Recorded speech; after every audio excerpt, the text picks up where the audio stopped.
বন্ধুরা, আজকে আবার চলে এসেছি অন্য একটা রেসিপি নিয়ে। আজকে আমি বানাবো মাছের তেলের চচ্চড়ি। কি কি নিয়ে নিয়েছি দেখে নিই।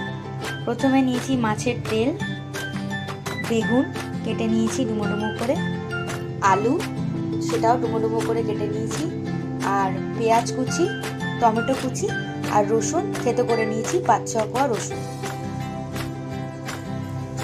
আমি এবার কড়াইটা গরম করতে বসে দিয়েছি। কড়াইটা গরম হয়ে গেলে আমি এই শুকনো কড়াইতেই দিয়ে দেবো হচ্ছে কালো জিরে। কোনো তেল আমি দেব না, কালো জিরে দিয়ে দেবো। দেওয়ার পরে একটু চটপট করে কালো জিরাটা একটুখানি আওয়াজ হবে, যখন একটু ফ্লেভার বেরোবে, শুকনো কড়াইতেও কোনো কিছু ফোড়ন দিল সেটার ফ্লেভার বেরোবে। তো এটা যখন বেরোবে তখন আমি এই মাছের তেলটা দিয়ে দেবো। তেল আমি এই জন্যই দিলাম না, কারণ এই মাছের তেলটা গলে গিয়েই অনেকটা তেল বেরোবে, তার জন্য আলাদা করে তেল দেওয়ার কোনো দরকার নেই। এই দেখুন মাছের তেল থেকে কতটা তেল বেরিয়েছে। এরপর আমি এই তেলে দিয়ে দেবো এই কুচি করে রাখা পেঁয়াজ, টমেটো আর থেতো করে রাখা রসুন। এই মাছের তেলের চচ্চড়ি আমার সবচেয়ে প্রিয় একটি খাবার, খুবই পছন্দের একটি খাবার। এরপরে আমি দিয়ে দেব নুন। নুন দিয়ে ভালো করে এটাকে মজিয়ে নেব, মানে পেঁয়াজ টমেটোটাকে ভালো করে মজিয়ে নেব। আর সাথে সাথে যে রসুনের যে কাঁচা গন্ধটা সেটাকেও আমি কষিয়ে নেব, যাতে সেই গন্ধটা চলে যায়।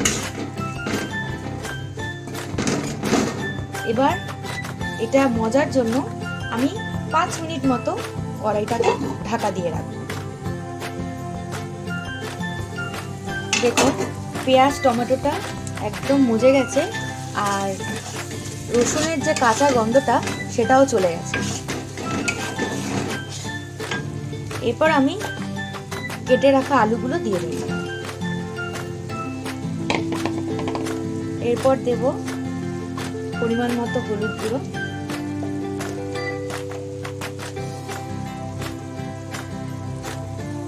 নুন যেহেতু আমি তখন একটু বেশি পরিমাণে দিয়ে দিয়েছিলাম তাই আর এখন দেব না। আর দেব লঙ্কা গুঁড়ো।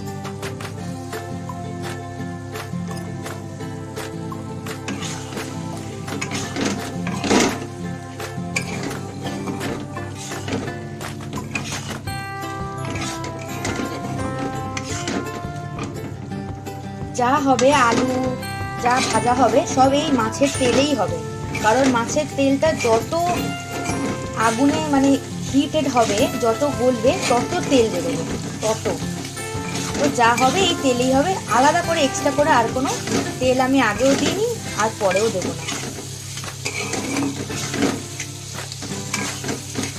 এবার আমি এই মশলার সঙ্গে আলুটাকে আরও 5-7 মিনিট মতো কষিয়ে নেব, যাতে আলুটাও একটু সিদ্ধ হয়ে যায় আর হালকা ভাজা ভাজাও হয়ে যায়।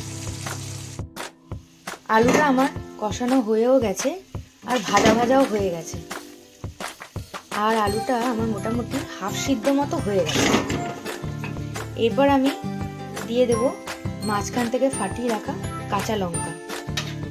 কাঁচা লঙ্কা দিলে না গন্ধটা খুব সুন্দর আসে, কাঁচা লঙ্কার যে একটা ফ্লেভার, খুব সুন্দর গন্ধ আসে। তারপর আমি দিয়ে দেবো এই যে বেগুন আমি কেটে রেখেছিলাম সেটা, কারণ আমি যদি আলুর সাথে বেগুন দিয়ে দিতাম তাহলে পুরো বেগুনগুলো গলে যেত, সেই জন্য আলুটা হাফ সিদ্ধ হওয়ার পরে আমি বেগুনটা দিলাম। এরপরে এটাও আমি বেগুনটা 5-7 মিনিট মতো কষিয়ে ভাজা ভাজা হওয়ার জন্য ঢাকা দিয়ে রেখে দেবো, আর সাথে বেগুনটাও সিদ্ধ হবে আর আলুটাও আরও ভালোভাবে সিদ্ধ হবে। বেগুনটা আমি ভালো করে মশলার সাথে ভালো করে মাখিয়ে নিয়েছি। এবার আমি 5-7 মিনিট মতো ঢাকা দিয়ে রেখে দেবো, যাতে বেগুনটা একটু ভাজা ভাজাও হয় আর সিদ্ধও হয়। এবার আমার আলুটাও ভালো মতো সিদ্ধ হয়ে গেছে, বেগুনটাও ভালো মতো সিদ্ধ হয়ে গেছে, আর ভাজা ভাজাও হালকা হয়ে গেছে, কষানোও হয়ে গেছে। এরপর আমি দিয়ে দেব আগে থেকে কুচিয়ে রাখা ধনেপাতা।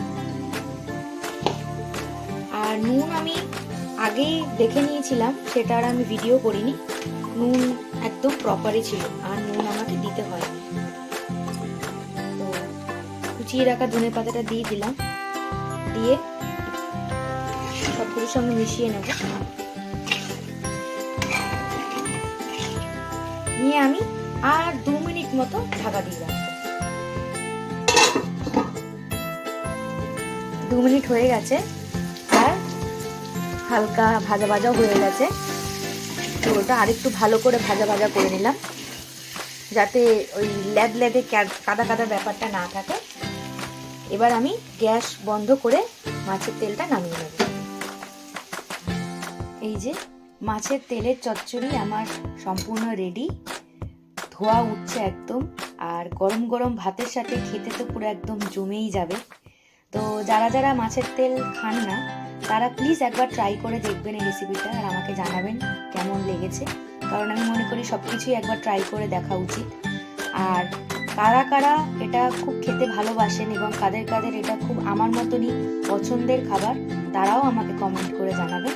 এবং প্লিজ আমাকে ফলো করবেন, আর আমার পাশে থাকবেন, আমাকে সাপোর্ট করবেন। Good night.